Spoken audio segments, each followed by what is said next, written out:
നമസ്കാരം. രാമഗീതങ്ങൾ നിറഞ്ഞ ഈ സായം സന്ധ്യയിൽ എല്ലാ സജ്ജനങ്ങൾക്കും സന്ധ്യാദീപത്തിലേക്ക് സ്വാഗതം.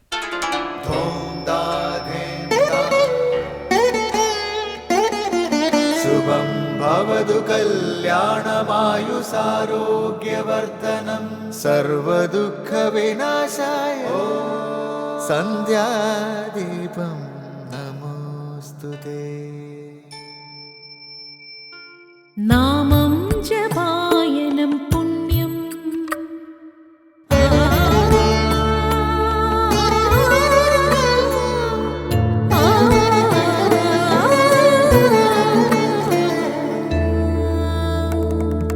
നാമം ജപായനം പുണ്യം നിരുപമദീപാങ്കുരം പോലെ സ്വരശ്രുതിലയവരമതുലം ദീവാങ്കണം മോക്ഷ സംഗീതസാരം നീളും വഴിത്താരയിൽ ജീവതാരം മന്ത്രാലാപം മായാവിൻ നിൻ പ്രസാദം.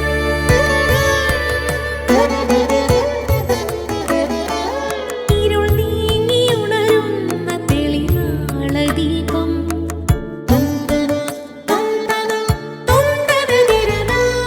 ഇരുൾ നീങ്ങിയുണരുന്ന തെളിനാളദീപം പ്രണവാമൃതം ചൊരിയുന്ന ദീപം. ദീപം ദീപം ദീപം ദീപം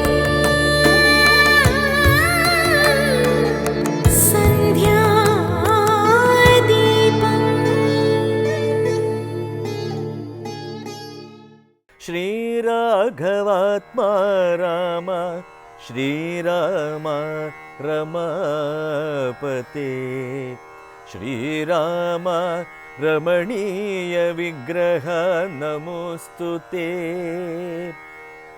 നാരായണായ നമോ നാരായണായ നമോ നാരായണായ നമോ നാരായണായ നമഃ.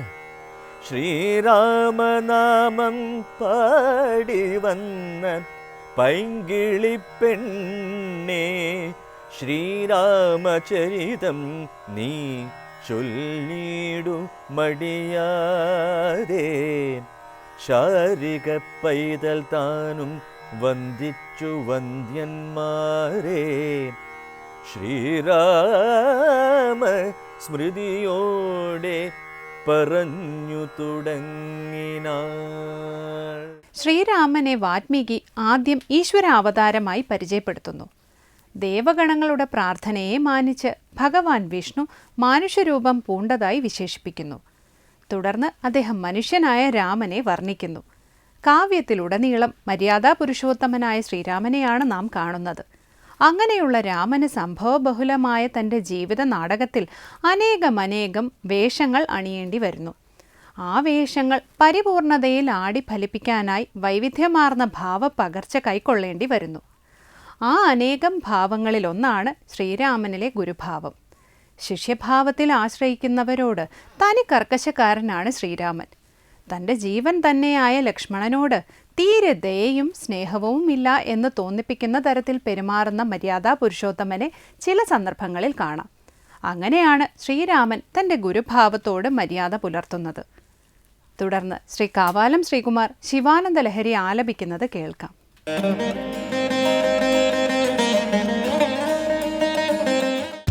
ഗളന്തി ശംഭോ ത്വച്ചരിത സരിത കിൽബിഷരജോ ദളന്തി ധീകുല്യാസരണിഷു പതന്തി വിജയതാം ദിശന്തി സംസാര ഭ്രമണ പരിതാപോപ ശമനം വസന്തി ചേതോ ഹൃദി ഭുവി ശിവാനന്ദലഹരി. ഗളന്തി ശംഭോ ത്വച്ചരിത സരിത കിൽബിഷരജോ ദളന്തി ധീകുല്യാസരണിഷു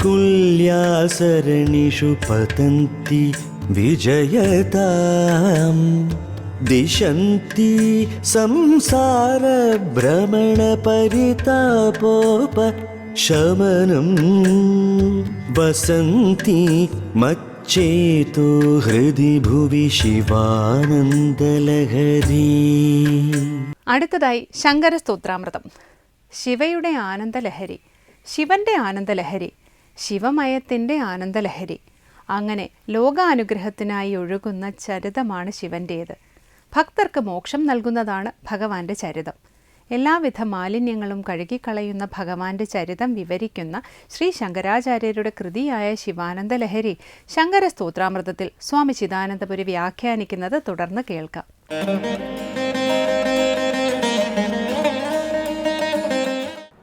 ശങ്കരകൃതികളിൽ ശിവാനന്ദലഹരിയിൽ 1-ാം ശ്ലോകമാണ് നമ്മൾ ശ്രദ്ധിച്ചത്. അവിടെ നമസ്കാരത്തോടു കൂടി ആരംഭിച്ചു. ഇഷ്ടദേവതാ നമസ്കാരം മംഗളാചരണമാണ്. എൻ്റെ ഈ നമസ്കാരം ശിവയ്ക്കും ശിവനുമായി ഭവിക്കട്ടെ എന്ന് പ്രാർത്ഥിച്ചു. എങ്ങനെയുള്ള ശിവയ്ക്കും ശിവനും? കലാരൂപികളും മകുടത്തിൽ ചന്ദ്രക്കലയെ അലങ്കാരമായി ധരിച്ചവരും സ്വന്തം തപസ്സിൻ്റെ ഫലരൂപന്മാരായിട്ടുള്ളവരും ഭക്തന്മാർക്ക് ഭക്തിയുടെ ഫലത്തെ പ്രദാനം ചെയ്യുന്നവരും അനൽപമായ ഐശ്വര്യത്തെ മംഗളത്തെ 3 ലോകങ്ങൾക്കും പ്രദാനം ചെയ്യുന്നവരും സർവരുടെയും ഹൃദയത്തിൽ വന്ന് നിവസിക്കുന്നവരും ആനന്ദാനുഭവത്തെ സ്ഫുരിപ്പിക്കുന്നവരുമായ ശിവയ്ക്കും ശിവനും എൻ്റെ ഈ നമസ്കാരം ഭവിക്കട്ടെ. കലാഭ്യാം ചൂടാലം കൃതശശികലാഭ്യാം നിജതപഫലാഭ്യാം ഭക്തേഷു പ്രകടിതഫലാഭ്യാം ഭവതു മേ. ശിവാഭ്യാമസ്തോകത്രിഭുവന ശിവാഭ്യാം ഹൃദി പുനർ ഭവാഭ്യാം ആനന്ദസ്ഫുരദനുഭവാഭ്യാം നതിരിയം. ഗളന്തി ശംഭോ ത്വച്ചരിത സരിത കിൽബിഷരജോ ദലന്തി ധീകുല്യ സരണിഷു പദന്തി വിജയതാം.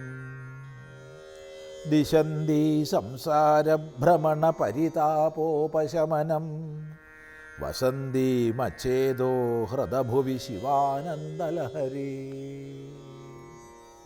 ഗലന്തി ശംഭോ ത്വച്ചരണസരിത കിൽബിഷരജോ ദലന്തി ധീകുല്യ സരണിഷു പതന്തി വിജയതാം.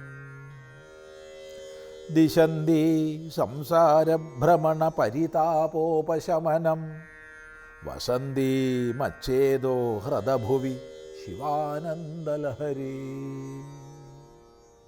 ശിവാനന്ദലഹരി, ഈ ശിവാനന്ദലഹരി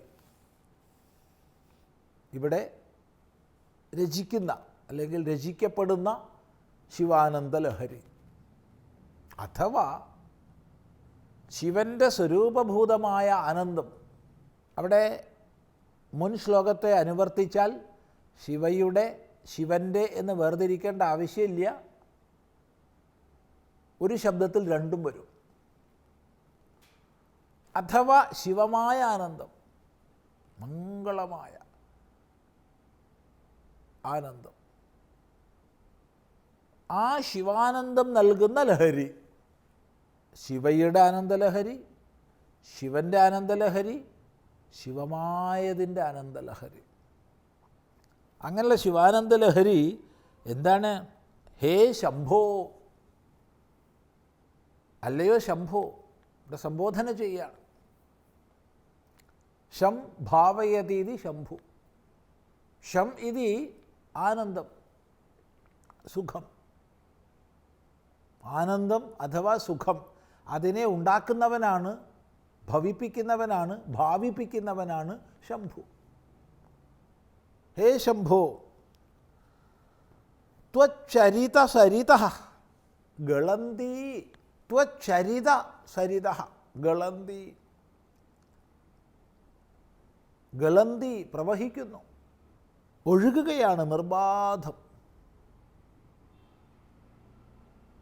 എന്താണ് ഒഴുകുന്നത്? ത്വച്ചരിത സരിത, നിൻ്റെ ചരിതങ്ങളാകുന്ന സരിത്ത്. ജലപ്രവാഹം, ഗളന്തീ ഒഴുകുന്നവൾ, അങ്ങനെ ഒഴുകുകയാണ്. എന്താണ് നിൻ്റെ ചരിതം? ലോകാനുഗ്രഹം തന്നെയാണ് നിൻ്റെ ചരിതം. സൃഷ്ടി സ്ഥിതി സംഹാരങ്ങളെല്ലാം നിൻ്റെ ചരിതങ്ങളാണ്. പരമമായ മോക്ഷപര്യന്തം ഭക്തന്മാർക്ക് നൽകുന്ന അനുഗ്രഹങ്ങളെല്ലാം നിൻ്റെ ചരിതങ്ങളാണ്. അങ്ങേയറ്റം മംഗളമയമായ ശിവചരിതങ്ങൾ. അത് സകല സാഹിത്യങ്ങളുടെയും കലകളുടെയും നൃത്തങ്ങളുടെയും സംഗീതത്തിൻ്റെയും എല്ലാം ആവിർഭാവമാണ്. അത് ഭക്താനുഗ്രഹമാണ്. അത് സൃഷ്ടിസ്ഥിതി സംഹാരങ്ങളാണ്. എല്ലാം നിൻ്റെ ചരിതമാണ്. സർവം ശിവമയം. അപ്പം നിൻ്റെ ചരിതങ്ങൾ, ത്വച്ചരിതം ആകുന്ന സരിത്ത്, നദി, ഗളന്തീ ഒഴുകുന്നു. ഒഴുകുന്നതായ സരിത്ത് എങ്ങനെയാണ് ഒഴുകുന്നത്? പറയാണ്, കിൽബിഷരജോദളന്തീ. കിൽബിഷം പാപം, മാലിന്യം.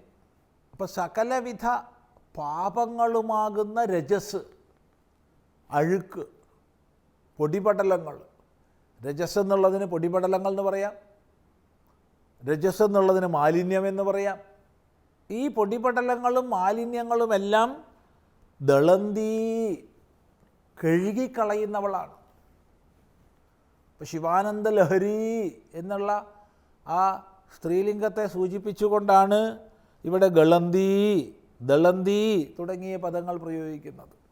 എല്ലാവിധ മാലിന്യങ്ങളെയും കഴുകിക്കളയുന്നതാണ്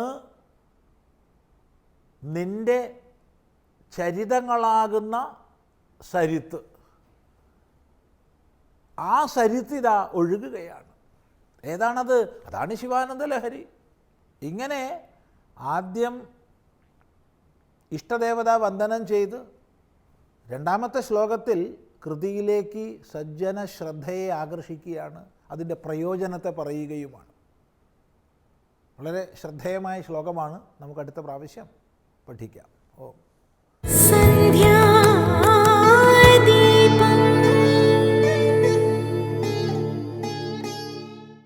തുടർന്ന് സനാതനധർമ്മം. ഈ ലോകവും അതിലെ വസ്തുക്കളിൽ നിന്നുമാണ് സന്തോഷവും സുരക്ഷിതത്വവും ലഭിക്കുന്നതെന്ന് നമ്മൾ കരുതുന്നു. ആ ധാരണ തികച്ചും തെറ്റാണ്. കാരണം ലോകം എപ്പോഴും മാറിക്കൊണ്ടിരിക്കും. സുരക്ഷിതത്വം എന്നു കരുതിയിരുന്നതെല്ലാം മാറും. സുഖം നൽകിക്കൊണ്ടിരുന്നവ നമുക്ക് സുഖം തരാതെ പോകുന്നു. നമ്മെ എപ്പോഴും സുരക്ഷിതമാക്കുന്നത് ഈശ്വരനുമായുള്ള ബന്ധമാണ്. ഈ വിഷയത്തെക്കുറിച്ചാണ് ഇന്ന് സനാതനധർമ്മത്തിൽ ബ്രഹ്മചാരിണി അമൃത ചൈതന്യ സംസാരിക്കുന്നത്.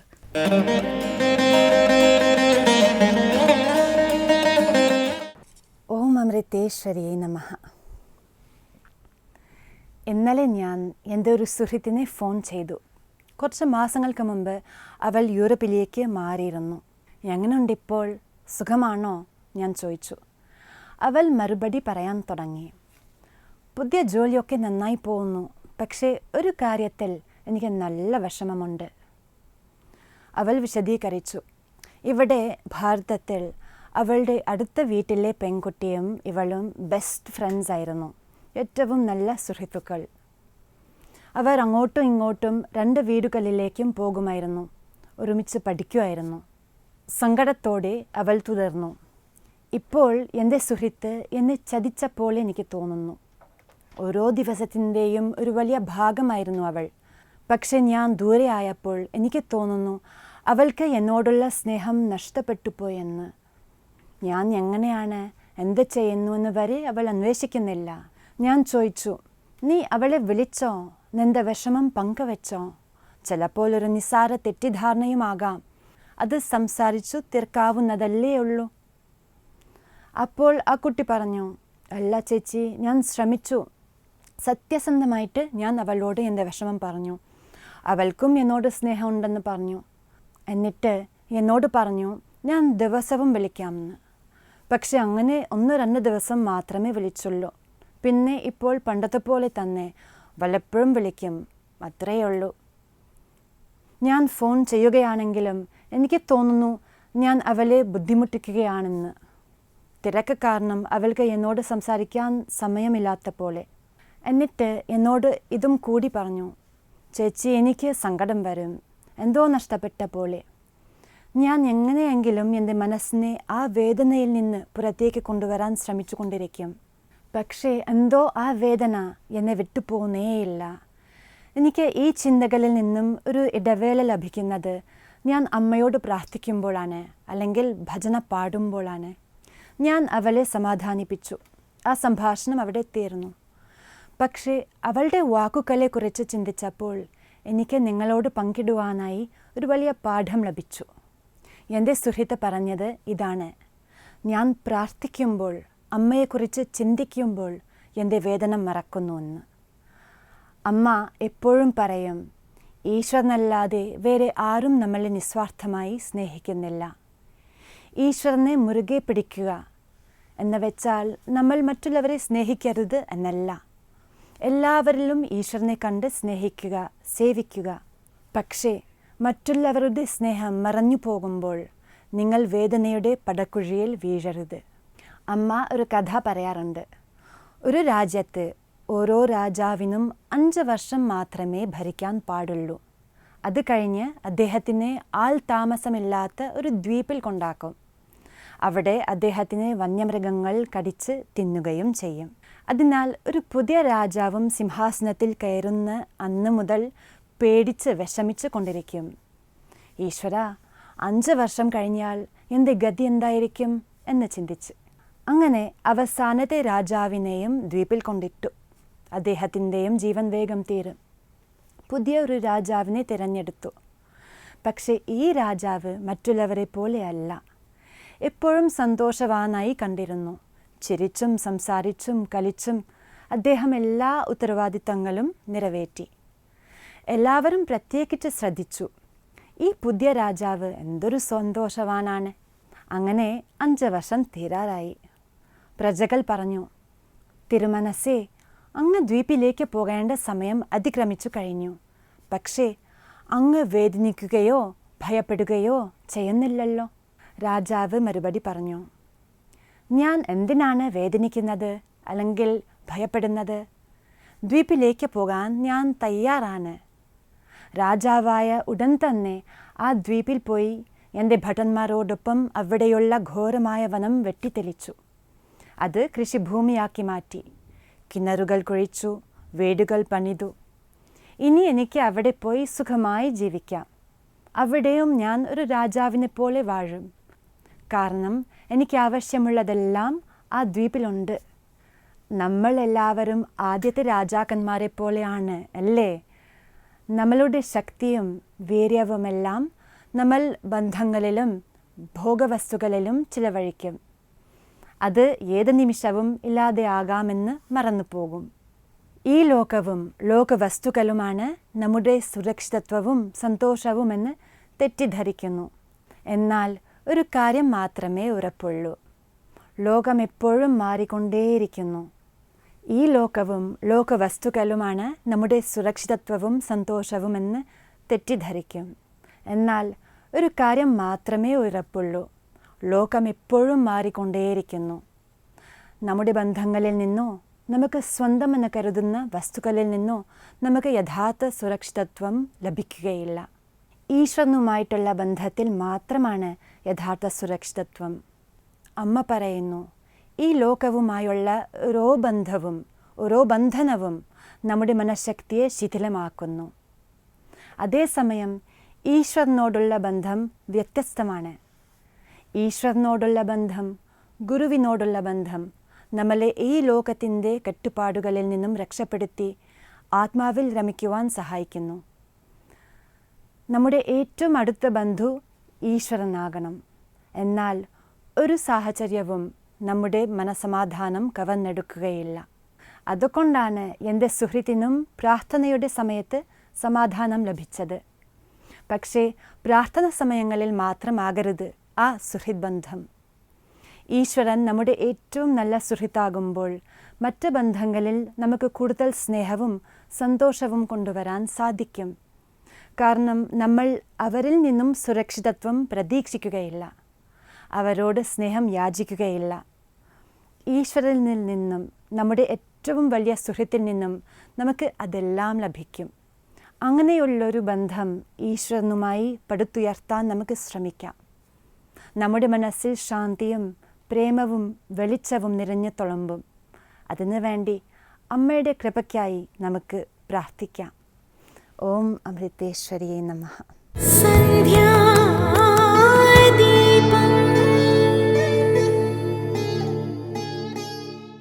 തുടർന്ന് ദീപാരാധനയാണ്. ക്ഷേത്ര സന്നിധിയിലെത്തി മംഗളാരതി തൊഴുത് ഇന്നത്തേക്ക് മടങ്ങാം. എല്ലാവർക്കും നമസ്കാരം.